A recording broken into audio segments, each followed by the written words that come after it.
जय हिंद दोस्तों। आधुनिक भारतीय समकालीन कला के सीरीज में आप सभी का एक बार फिर से स्वागत है।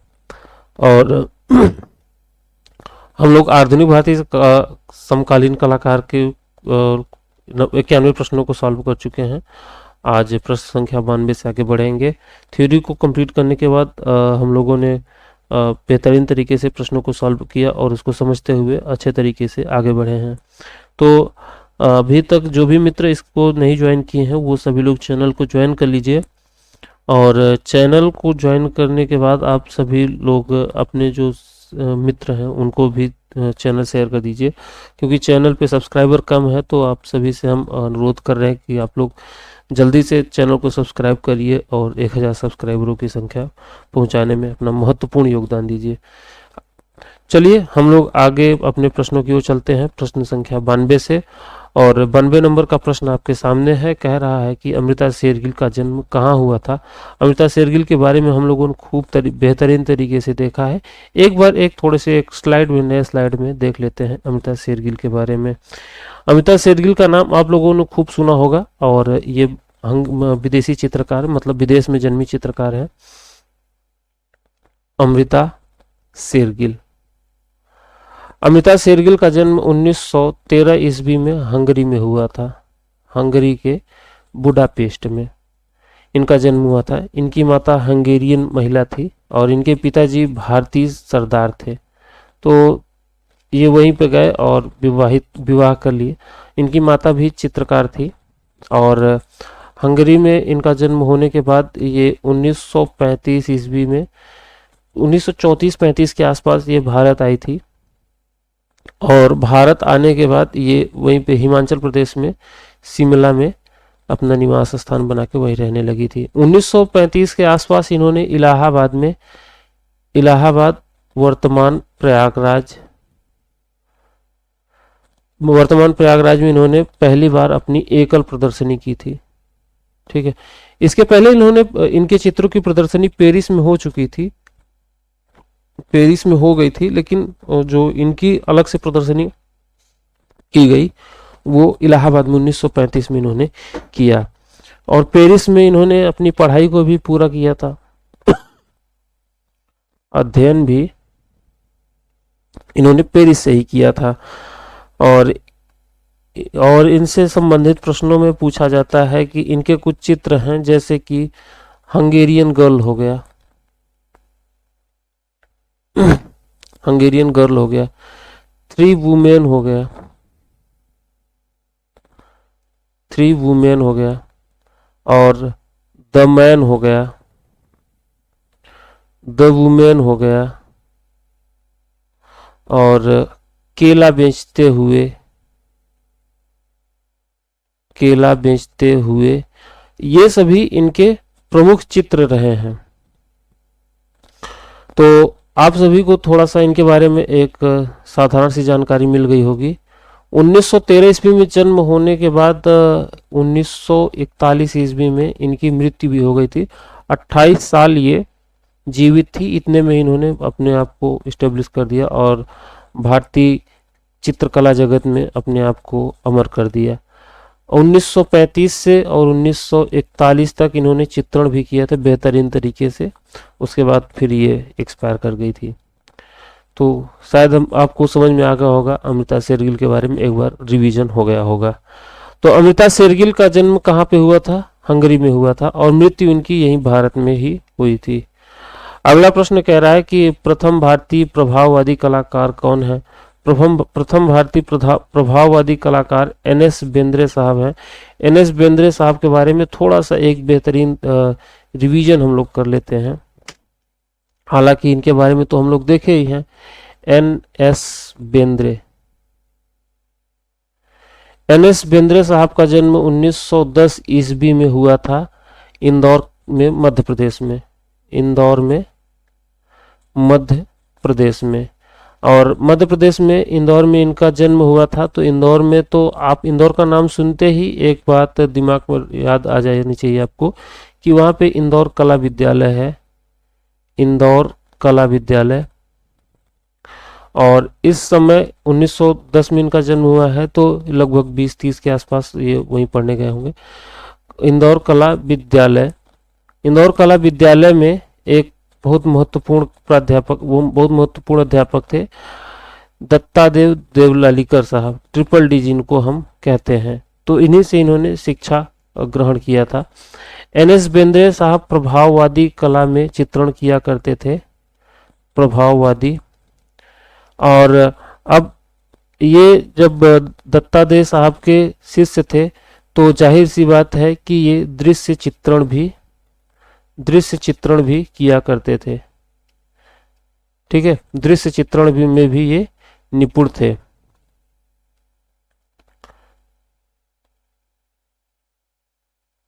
और प्रभाववाद का जन्म यूरोप में हुआ था, और प्रभाववाद के संस्थापक मोने साहब हैं, मोने चित्रकार हैं। इन्होंने अपनी एक कृति तैयार की थी, तृण का भोजन। पेरिस में एक मतलब कि चित्रों की प्रदर्शनी हो रही थी, जिसमें रिजेक्टेड जो चित्र थे, जिनको संस्थान ने रिजेक्ट कर दिया था, इनकी प्रदर्शनी नहीं लग रही थी, तो उनमें ये चित्र को प्रदर्शित किया। बड़ी आलोचना हुई, तृण के भोजन की बड़ी आलोचना हुई। इसमें इन्होंने प्रभाववाद को पहली बार इस्तेमाल किया था। तो प्रभाववाद के जो संस्थापक हैं मोने साहब हैं, और इसको एन.एस. बेंद्रे साहब ने भारत में मतलब कि इसको स्वीकार किया था। एन.एस. बेंद्रे के कुछ चित्र जो हैं, जो कि प्रभाववाद में इन्होंने बनाए हैं, जैसे कि इन्होंने बनाया सूर्यमुखी का फूल इन्होंने बनाया है, सूर्यमुखी का फूल। ये इन्होंने प्रभाववाद में ही इसको चित्रित किया है। इन्होंने एन.एस. बेंद्रे साहब ने, है ना। और इनके चित्रों का जो मेन उद्देश्य रहता था, जो हम कह सकते हैं कि इनके चित्रों की जो आत्मा रहती थी, उनके चित्रों की आत्मा एक सिद्धांत पे काम किया करती थी, सत्यम शिवम सुंदरम के सिद्धांत पे। सत्यम शिवम सुंदरम के सिद्धांत पे बेंद्रे साहब के चित्रों की आत्मा थी। तो इतनी सारी बातें हैं आपको इनके बारे में जानने के लिए। चलिए प्रश्नों को देख लेते हैं। प्रश्न कह रहा है कि प्रथम भारतीय प्रभाववादी कलाकार कौन है? एन.एस. बेंद्रे। इनके बारे में लोगों ने खूब बेहतरीन तरीके से देखा। आगे के हैबर के बारे में, हुसैन के बारे में, यामिनी रंजन राय के बारे में, सभी को देखेंगे। के हैबर कर्नाटक के हैं, एम.एफ. हुसैन महाराष्ट्र के हैं, यामिनी रंजन राय लोक कला से प्रभावित बंगाल के कलाकार हैं। सभी के बारे में हम लोग विस्तार से देखेंगे समय आने पे। देखिए 94 नंबर का प्रश्न कह रहा है कि ट्री ऑफ लाइफ जो चित्र है, कलाकृति है, किसकी रचना है? ट्री ऑफ लाइफ के रचनाकार हैं सतीश कुमार गुजराल। सतीश कुमार गुजराल के बारे में थोड़ा सा जान लीजिए कि एक मिनट सतीश कुमार गुजराल के बारे में आप लोग एक बात जान लीजिए कि ये सतीश कुमार गुजराल, ठीक है। सतीश कुमार गुजराल साहब का जन्म वर्तमान पाकिस्तान में हुआ था। तब पाकिस्तान तो बना नहीं था। इनका जन्म 1925 ईस्वी में हो गया था, 25 दिसंबर 1925 ईस्वी को इनका जन्म हुआ था। 25/12/1925 ईस्वी को इनका जन्म आज के पाकिस्तान, तब के भारत में ही हुआ था। तब भारत विभाजित नहीं था। झेलम नदी के किनारे पे हुआ था, झेलम नदी के नजदीक हुआ था। और सतीश कुमार गुजराल भारत के पूर्व प्रधानमंत्री इंद्र कुमार गुजराल के भाई थे, उनके भाई थे। और ये मूक बधिर कलाकार थे। ये चित्रकार तो थे ही, मूर्तिकार भी थे और स्थापत्यकार भी थे। स्थापत्यकार मतलब वास्तुकला में भी ये निपुण थे। और ये अब जो लाहौर में जो जिनका जन्म हुआ है, पाकिस्तान के लाहौर में जब जिस व्यक्ति का जन्म हुआ है, तो जाहिर सी बात है कि वो व्यक्ति लाहौर के मेयो कॉलेज में पढ़ा होगा। लाहौर के मेयो कॉलेज में ये पढ़े हुए हैं, मेयो कॉलेज में।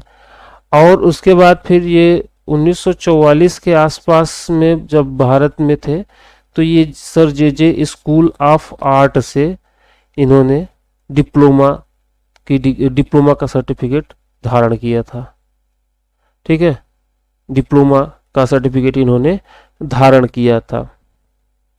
बाकी कोलाज चित्रण इन्होंने किया, और इनके कुछ प्रमुख चित्र हैं जो कि आपको देखने जरूर चाहिए, इनके चित्रों के बारे में जानना जरूर चाहिए।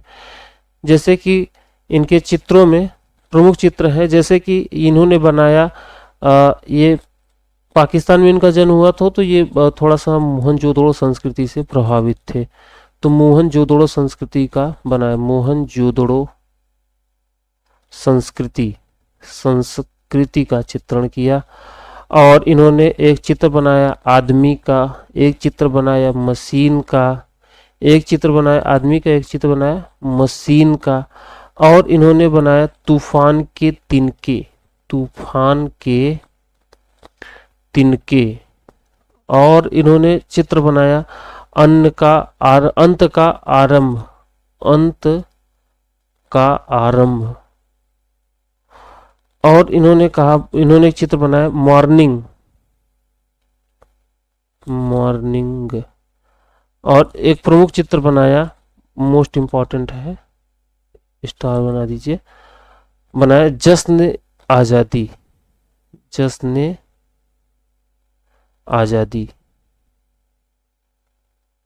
ठीक है, ये इनके कुछ प्रमुख चित्र रहे हैं। ये थोड़ा सा दिमाग में रखे रहिएगा इनके बारे में, सतीश कुमार गुजराल साहब के बारे में। चलिए हम लोग अगले प्रश्नों की ओर चल रहे हैं, है ना, 95 नंबर के प्रश्न की ओर। 95 नंबर प्रश्न कह रहा है कि प्रसिद्ध चित्र मदर टेरेसा किसने बनाया? तो इस चित्र को बनाया था एमएफ हुसैन साहब ने। एमएफ हुसैन साहब ने इसको बनाया था। तो एमएफ हुसैन के बारे में एक बार हम लोग देख लेते हैं। एमएफ हुसैन, ठीक है, एमएफ हुसैन, थोड़ा सही से लिख दे भाई, अब राइटिंग आप समझ पा रहे हैं। एमएफ हुसैन के बारे में देख लीजिए। 1915 ईस्वी में इनका महाराष्ट्र में जन्म हुआ था, महाराष्ट्र के सोलापुर में। और 2011 में 95 वर्ष की अवस्था में इनकी मृत्यु हो गई थी। मृत्यु कहाँ पे हुई थी ये भी पूछता है, लंदन में। और वहीं के एक कब्रिस्तान में इनको दफना भी दिया गया। और ये घोड़ों का चित्रण किया करते थे, ये बात तो पता है। और ये कहा करते थे, मैं घोड़े बनाता हूँ, मैं घोड़े बेचता हूँ, फिल्में बनाता हूँ, मैं घोड़े बेचता हूँ और फिल्में बनाता हूँ। तो इसका मतलब है कि ये फिल्में भी बनाते थे। इन्होंने 12 फिल्मों का निर्माण किया। एक फिल्म में इनको गोल्डन बियर पुरस्कार भी सम्मानित किया गया। और ये माधुरी दीक्षित का भी चित्रण किए और कई देवी देवताओं का नग्न चित्रण किए। जैसे इसमें सरस्वती का नग्न चित्रण किया, दुर्गा का नग्न चित्रण किया, और बड़ी बात तो ये भारत माता का भी इन्होंने नग्न चित्रण किया। जब इमरजेंसी का काल चल रहा था, तो इमरजेंसी के काल में इन्होंने इंदिरा गांधी का चित्रण किया था। और इंदिरा गांधी को देवी के रूप में इन्होंने चित्रण किया था। इस तरीके से कई प्रमुख बातें हैं। इसके पहले के स्लाइड में भी, और जब इनके बारे में देख रहे थे तो सारी चीज़ों को देखा था। तो बार बार वही चीज़ें करेंगे तो समय खराब होगा। फिर भी एक रिवीजन करा दे रहे हैं आपको, ठीक है। थोड़ा समय ज़्यादा लगेगा लेकिन चीज़ें याद हो जाएंगी, तो उसमें बुराई क्या है। आगे देखिए 96 नंबर के प्रश्न की ओर। कह रहा है बिंदु की विषय वस्तु किस चित्रकार ने चित्रित किया? तो एस एच रजा, सैयद हैदर रजा ने इसको चित्रित किया। ये मध्य प्रदेश के कलाकार हैं। 1922 ईस्वी में इनका जन्म हुआ था और रजा का नाम आते ही PAG मतलब पैग मुंबई का नाम आपके दिमाग में आना चाहिए, जिसकी स्थापना 1947 ईस्वी में आरा और सूजा के सहयोग से किया गया था। और इसकी पहली प्रदर्शनी 1948 कहीं कहीं लिखा है, कहीं कहीं 1949 लिखा हुआ है में की गई थी। कहाँ पे? मुंबई में, मुंबई में ही किया गया था। और पैग मुंबई की स्थापना पैग कलकत्ता के आधार पे हुई थी। पैग कलकत्ता के मतलब कह सकते हैं पद चिन्हों पे हुई थी। इसके सदस्य थे रतीन मित्रा। तो ये सभी बातें हैं, थोड़ा सा एक बार हमने कहा छोटा सा ब्रीफ रिवीजन करा देते हैं आपको रजा साहब के बारे में और पैग के बारे में। तो ऑप्शन नंबर सी इसका सही जवाब हो जाएगा। अगले कलाकार के बारे में चलते हैं। अच्छा, ये मध्य प्रदेश के कलाकार हैं, तो मैंने बताया मध्य प्रदेश के ज़्यादातर कलाकार दत्तादेव साहब के शिष्य थे, इंदौर में पढ़े लिखे हुए थे। 97 नंबर का प्रश्न आपसे कह रहा है, 97 नंबर का प्रश्न कह रहा है कि सौराष्ट्र का चित्रण किसने किया। तो ये जो प्रसिद्ध चित्र सौराष्ट्र है, इसका चित्रण भी किया था रजा साहब ने। 98 नंबर के प्रश्न की ओर चल रहे हैं। 98 नंबर का प्रश्न कह रहा है कि MF हुसैन की प्रसिद्ध कलाकृति क्या है। Mother Teresa. MF हुसैन के बारे में खूब बेहतरीन तरीके से देखें, बार बार नहीं देखेंगे। 99 नंबर का प्रश्न कह रहा है चित्रकार परमानंद चोयल किस राज्य से संबंधित है। तो परमानंद चोयल के बारे में एक दो बातें जान लीजिए, इससे आपका काम हो जाएगा। कौन कौन सी बातें हैं? पहली बात तो ये कि ये राजस्थान के कलाकार हैं। दूसरी बात ये भैंसों का चित्रण किया करते थे, भैंसों का चित्रण किया करते थे। राजस्थान में इनका जन्म हुआ था 1924 ईस्वी में। 1924 ईस्वी में इनका जन्म हुआ था राजस्थान के कोटा में। अगर राजस्थान का मैप देखें तो उसका जो ये दक्षिणतम भाग है इस तरीके से थोड़ा सा है, तो यहीं पे है कोटा और बूंदी दोनों हैं। तो कोटा बूंदी जो हड़ौती की उपशैलियां हैं, राजस्थानी शैली की उपशैली है हड़ौती, तो हड़ौती की भी उपशैलियां हैं ये कोटा और बूंदी, झालावाड़, ये तीनों हड़ौती की उपशैलियां हैं। तो वहीं पे इनका जन्म हुआ था। ठीक है, थोड़ा सा एडिशनल इन्फॉर्मेशन आपको हम सोचते हैं दे देते हैं। तो आपको अगर अच्छी लगती है एडिशनल इन्फॉर्मेशन तो थोड़ा सा कमेंट करके बताइए। अगर आपको लगता है कि यार ये समय की खराबी है तो बता दीजिएगा, हम बार बार उसको नहीं बताएंगे। ठीक है, तो यहां से ऑप्शन नंबर ए इसका सही जवाब हो जाएगा। अब शतक को पूरा करते हुए प्रश्न संख्या 100 की ओर चल रहा है। कह रहा है निम्नलिखित में से लक्ष्मण गौड़ा द्वारा चित्रित कौन सा चित्र है। तो इनका चित्र है परिवार, परिवार इनका प्रमुख चित्र है। लक्ष्मण गौड़ा साहब ये आंध्र प्रदेश से इनका संबंध है, आंध्र प्रदेश से। और आंध्र प्रदेश में इनका जन्म 1940 ईस्वी में हुआ था। ठीक है, ये वहाँ के प्रमुख चित्रकार हैं। इसी तरीके से एक आंध्र प्रदेश के चित्रकार हैं कृष्णा रेड्डी, कृष्णा रेड्डी ये छापा चित्रकार हैं, छापा चित्रकार हैं और इनका जन्म 1925 ईस्वी में हुआ था।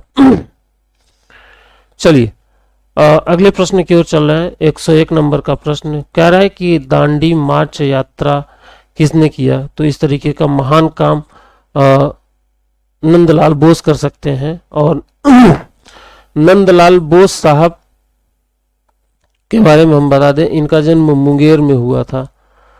इनके बारे में यही सबसे प्रमुख प्रश्न आता है कि नंदलाल बोस साहब का जन्म कहाँ पे हुआ था, क्योंकि ज़्यादातर लोग इनका नाम याद रखते हैं अवनींद्रनाथ टैगोर के नाम से। अवनींद्रनाथ टैगोर के नाम से याद रखते हैं क्योंकि उनके प्रमुख शिष्य हैं, और साथ ही साथ रविन्द्रनाथ टैगोर के कई चित्रों की भी इन्होंने, कई रचनाओं का भी इन्होंने चित्रण किया। इस तरीके इसलिए इनको लोग याद रखते हैं। अच्छा, ये बंगाल शैली के कलाकार हैं तो बंगाल में इनका जन्म हुआ होगा, लेकिन ये बिहार में इनका जन्म हुआ था। और बड़ी बात ये कि इनको और कई कामों के लिए याद किया जाता है, जैसे कि 1938 ईस्वी में हरिपुरा कांग्रेस अधिवेशन हुआ था। तो हरिपुरा कांग्रेस के अधिवेशन में इन्होंने पोस्टर को बनाया था। और कहीं कहीं ये भी पूछ लेता है कि यार उस पोस्टर का विषय क्या था, तो ग्रामीण जीवन या किसानों का जीवन उसका प्रमुख, उसका मतलब कि चित्रण का विषय रहा था।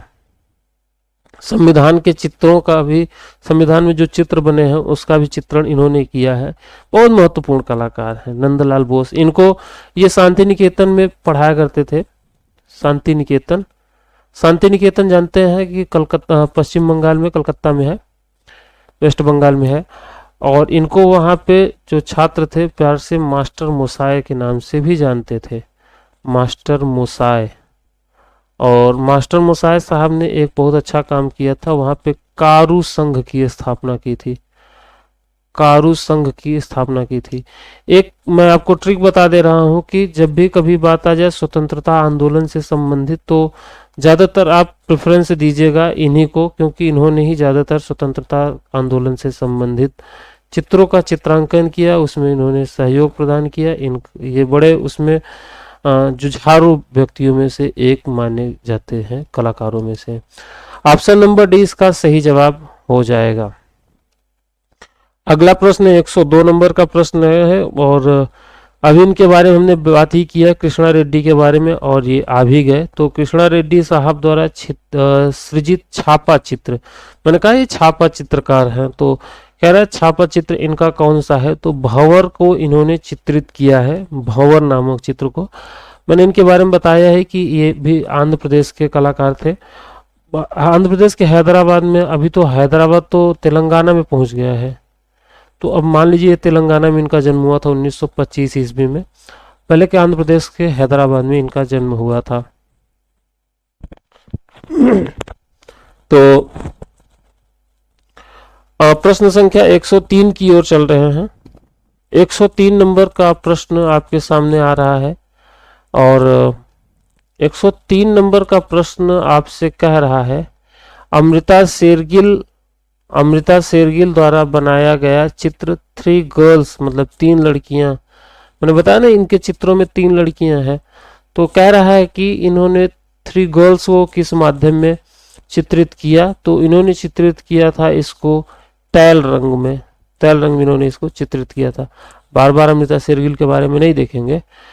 कह रहा है 104 नंबर का प्रश्न, अजंता की गुफा संख्या 1 में बना विश्वविख्यात चित्र कौन सा है, तो अजंता की गुफा में बना हुआ विश्वविख्यात चित्र बोधिसत्व पद्म पाणी का है। और थोड़ा सा एक ब्रीफ इंफॉर्मेशन इसके बारे में भी दे देते हैं आपको। अजंता की गुफाएं, अजंता की गुफाएं, अजंता की गुफाएं,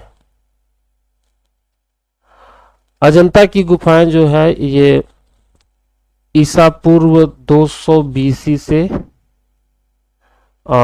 700 AD तक के बीच में इनका निर्माण हुआ है, लगभग कह सकते हैं 900 सालों के बीच में। यहाँ पे कुल मिलाकर के 30 गुफाएं हैं, कहीं कहीं 29 लिखा होगा तो ध्यान दीजिएगा, 29-30 दोनों मान्य है। 30 इसलिए क्योंकि पहले 29 गुफाएं थी, लेकिन बाद में गुफा संख्या 14 और 15 के बीच में एक गुफा खोजी गई 15A, तो अब इनको काउंट करके 30 गुफाएं तो वैसे भी हो गई। तो आप लोग देखिएगा कहीं 30 लिखा होगा कहीं 29, तो सही, दोनों चीजें सही हैं। अगर दोनों लिखा है तो 30 सही होगा, तब 29 नहीं सही होगा, क्योंकि वास्तव में 30 गुफाएं हैं। ठीक, अब अजंता की गुफाएं हैं कहाँ, सभी लोग शायद जानते होंगे कि ये महाराष्ट्र में है, और महाराष्ट्र में औरंगाबाद में है, औरंगाबाद में है। और देखिए इनमें जो गुफाएं हैं ये पूर्व से पश्चिम की दिशा में इस तरीके से घोड़े की नाल की आकृति में बनी हुई है। गुफा संख्या 1, 2, 3, 4 इसी तरीके से इनका गणना क्रम भी है 30 तक इधर। और देखिए यहाँ पे एक नदी बहती है, बघोरा नदी, बघोरा नदी। और यहाँ पे एक प्रश्न तो ये भी पूछा गया है कि अजंता की गुफाओं का जो भ्रमण है वो कब करना चाहिए, तो यहाँ पे देखिए एक हर श्रृंगार के पौधे होते हैं, हर श्रृंगार के पौधे, और हर श्रृंगार के पौधों की खूबी ये है कि लगभग अक्टूबर से लेकर के दिसंबर तक ये फूलते हैं और ये बहुत सुंदर लगते हैं, महक भी इनकी बहुत खूबसूरत होती है हर श्रृंगार के पौधों की। अब देखिए 700 साल तक में इनका चित्रण हुआ है, तो कोई एक ये नहीं कह सकते कि कोई एक खास राज्यकाल में कोई एक खास वंश के शासकों ने इसका चित्रण किया या इन गुफाओं का निर्माण किया, लेकिन ज़्यादातर गुफाओं का चित्रण हुआ है वाकाटक के समय में, वाकाटक के समय में हुआ है, गुप्त काल के समकालीन थे। तो देखिए एक गुफा का नाम याद करने से कुछ नहीं होगा, मतलब कि एक वंश के काल को यहाँ पे ऐड करने से, क्योंकि ये 900 साल का इतिहास है, एक राजवंश में ये सीमित नहीं हो सकता है। अब देखिए यहाँ पे कुल मिलाकर के 30 गुफाएं हैं, तो 30 गुफाओं में 6 गुफाएं जो हैं वो चैत्य हैं और 24 गुफाएं जो हैं वो बिहार हैं। कहीं कहीं पे इसको 5 और 25 कर दिया है, कहीं कहीं पे 6 24, थोड़ा देख लीजिएगा, दोनों चीजें सही मान्य है। और देखिए यहाँ पे सबसे प्राचीन गुफा संख्या 13 है, लेकिन अगर कह दे सबसे पुरानी चित्रित गुफा 9-10 दोनों को माना जाता है, लेकिन 10 को ज्यादा माना जाता है। गुफा संख्या 10 को चित्रित गुफा में सबसे प्राचीन गुफा माना जाता है। तो ये सभी हैं, और यहाँ पे देखिए कुछ चित्र भी हैं, उन चित्रों के बारे में थोड़ा सा देख लीजिएगा। जैसे कि क्वेश्चन मैंने लिख दिया, जैसे कि यहाँ के कुछ प्रमुख चित्रों में पहला चित्र तो जब सबसे फेमस है, विश्व प्रसिद्ध है, मर्णासन राजकुमारी का, मर्णासन राजकुमारी का, ये आपका गुफा संख्या 16 में है। और इसी तरीके से बोधिसत्व पद्म पाणी, ये है गुफा संख्या 1 में। इसी तरीके से एक चित्र है माया देवी का स्वप्न, माया देवी का स्वप्न, ये है आपका गुफा संख्या 2 में। और देखिए एक चित्र है छदंत जातक का, छदंत जातक का, ये है गुफा संख्या 10 में भी है, गुफा संख्या 17 में भी है, ठीक है। तो ये, और एक चित्र है श्याम जातक का, ये भी गुफा संख्या 10 में है। तो इस तरीके से कई चित्र हैं जिनके बारे में जो आप एक प्रॉपर वीडियो मैंने अजंता गुफाओं पे बनाया हुआ है, वहाँ पे आप जाके देख सकते हैं। मैं यहाँ पे एक इस वीडियो के स्लाइड में कितना बता सकता हूँ, ठीक है, वहाँ पे जाके आप विजिट करके देख लीजिएगा। तो हम लोग देख रहे थे अजंता की गुफाओं के बारे में। वैसे यहाँ पे तो जरूरत थी नहीं क्योंकि समकालीन कलाकार थे, लेकिन अब आ गया प्रश्न तो हमने कहा एक बार रिवीजन तो करा ही देते हैं यार। तो ऑप्शन नंबर 20 का सही जवाब हो जाएगा। 5वां प्रश्न कह रहा है between the spider and the lamp, ये देखिए बहुत महत्वपूर्ण रचना है MF हुसैन साहब की। MF हुसैन साहब की प्रमुख रचनाओं में ये बहुत महत्वपूर्ण है। इनकी कुछ प्रमुख रचनाएं जैसे नीली रात हो गई, जमीन, जमीन देखिए ये बहुत प्रसिद्ध है, बहुत महत्वपूर्ण है, इसको याद रखिएगा। लैंप और मकड़ी के बीच में देखिए एक चित्र इन्होंने बनाया है, उस चित्र में थोड़ा सा बना तो नहीं पाऊंगा भाई, लेकिन थोड़ा सा आपको मैं दिखाई देता हूँ। देखिए यहाँ पे 3 महिलाएं खड़ी हुई हैं, 3 महिलाएं इस तरीके से खड़ी हुई हैं। यहाँ पे एक लैंप जल रहा है, यहाँ पे मकड़ी है, तो इसी को इन्होंने कहा है between the lamp and spider, ठीक है। ये ऑप्शन नंबर इसका सही जवाब हो जाएगा। 106 नंबर का प्रश्न कह रहा है अमृता शेरगिल मुख्य रूप से किस कलाकार से प्रेरित थी। देखिए पाल गोगिन से भी प्रेरित थी, ब्राग से भी प्रेरित थी, लेकिन ज्यादातर पाल गोगिन का नाम आता है। ऑप्शन नंबर इसका सही जवाब हो जाएगा। और ये भारत में अजंता की गुफाओं से प्रेरित थी, ठीक है। 107 नंबर प्रश्न की ओर चल रहे हैं। 107 नंबर प्रश्न कह रहा है अनुपम सूद किस भारतीय कला से संबंधित हैं। तो अनुपम सूद साहब ये ग्राफिक कलाकार हैं और ये पंजाब से जुड़े हुए कलाकार हैं। पंजाब में इनका जन्म हुआ था और पंजाब से ही जुड़े कलाकार हैं। ग्राफिक कला में, छापा कला में ये महत्वपूर्ण कलाकार हैं। 1944 ईस्वी में इनका भी जन्म हुआ था। अगला है 108 नंबर का प्रश्न, through the eyes of a painter, एक फिल्म है, इसको बनाया था एम.एफ. हुसैन साहब ने। एम.एफ. हुसैन साहब ने इसको बनाया हुआ था और इस पे ही इनको द गोल्डन बियर पुरस्कार प्राप्त हुआ था। ठीक, आगे 109 नंबर का प्रश्न, निम्नलिखित चित्रकारों में किसने नीली रात को चित्रण किया? नीली रात को चित्रण करने वाले कलाकार हैं एम.एफ. हुसैन साहब। 110 नंबर का प्रश्न कह रहा है भूर सिंह शेखावत। ये भूर सिंह शेखावत राजस्थान के कलाकार हैं, राजस्थान के कलाकार हैं। और क्या नाम है कि इनको कह रहा है कि 52 वर्ष की आयु में किस कलाकार की मृत्यु हो गई, तो कब हुई थी? तो 1966 ईस्वी में इनकी मृत्यु हो गई थी। तो इतना ही, मिलते हैं फिर अगले वीडियो में। अपना ख्याल रखिए। जय हिंद। चैनल को सब्सक्राइब करते रहिए। धन्यवाद।